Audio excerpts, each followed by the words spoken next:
Сега, например, вечерта, като карат коли, има малко, потребяват малко алкохол, а единия фар леко свети, а отзади има човек и като отиват, единия колан не си го закачва.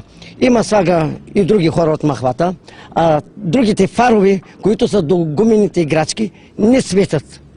Въобще не само гледат да качат, да си пълнят джоба парите. А които и просто има хора, няма шофьорски книжки и те са направени под принтера. Принтера ли какво? Ми ги знаем и те с работи. Значи има хора, наистина, те полицаите не са виновни. А има хора, те са виновни. Кой е виновен? Сега, учат. На другия му скупува книжката и му дава снимката. И аз да съм аз на мен не ми трябва кола. Ама наистина, че вечерта не светят има коли. Те полицаите не са виновни. Или катаджиите. А като ги фащат, катаджиите не са виновни. А има хора, те са виновни. Защото има хора и крият не светят фаровите, а има не са знае които и турци ли какви да са, а крият цигари и бягат. Това наистина. Те катаджиите виновни не са и полиция. Или после идва да се оплачат. Това не е вярно. Значи, трябва да се реши проблема според теб? Ми ще ги накараме да светят фаровите. Ако не, има максимум наказанието да го стърпи. Това го знаем.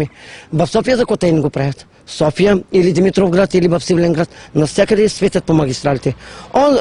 Миналата вечер бях в Стара Загора. Да гледаш Стара Загора, всички магистрали светят. И тук колите, ама те са виновни нашите шофьори. Катаджиите не са виновни или полицаите. И като правят били или като крадат, все също полицаите не са виновни. Все също наказанието те ги правят. Това го знаем, наистина. Наистина, че по-просто знаем тези работи, че ги правят най-много мръсотия. Никой не е виновен. Това го казвам наистина. А ти слагаш ли си колан? Сега, аз като се качвам на една частна кола или да отивам да закарвам майка ми или спешното, аз постоянно се слагам колана. До сега няма. Никой полицай до сега не ми... Закон не ми... Направи ли ми забележка? До сега един полицай не ми направи забележка. Аз не съм малък, имам прочувствия, слагам си го колана, ама много и на коли не се качвам. Наистина. Много движения нямам. Защо трябва да се слага колана?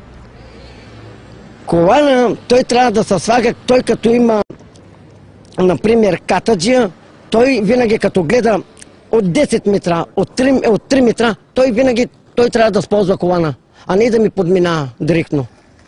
Само заради катаджиите? Не заради катаджиите, и заради друго може. Знаем ги тези работи. И има по пиянство, дето ми бягат. А ти книжка имаш ли? Кой? Ти. На мен не ми трябва книжка. Аз не ми трябва кола. Затова и не ми трябва. С коли не се занимавам. Що? Не искам кола. През живота ми не съм карал и въобще не искам кола. Искам и тъй да съм.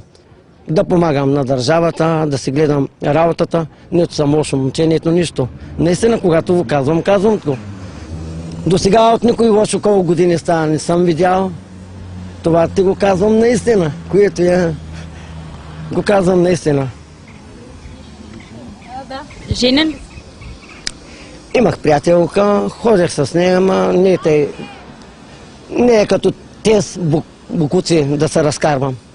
Ами се държа като мъж, не като тях, или да проститувам, или да правя, или да спирам колите. Никой път това го няма в мене. Може да имам 10 ля, ама имам ги, а не да отивам да проститувам или да се мажа като тез.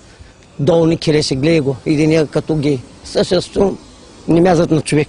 Аз като се обличам на първата река. И 10 приятелки да имам, а хубав съм. Не като тях да отивам да се звагам. И да съм лежал в затворната река, съм не като тях да се звагам, или майка ми да звагам, или да отивам се също да проститувам. И си гледам работата. Това е от мене.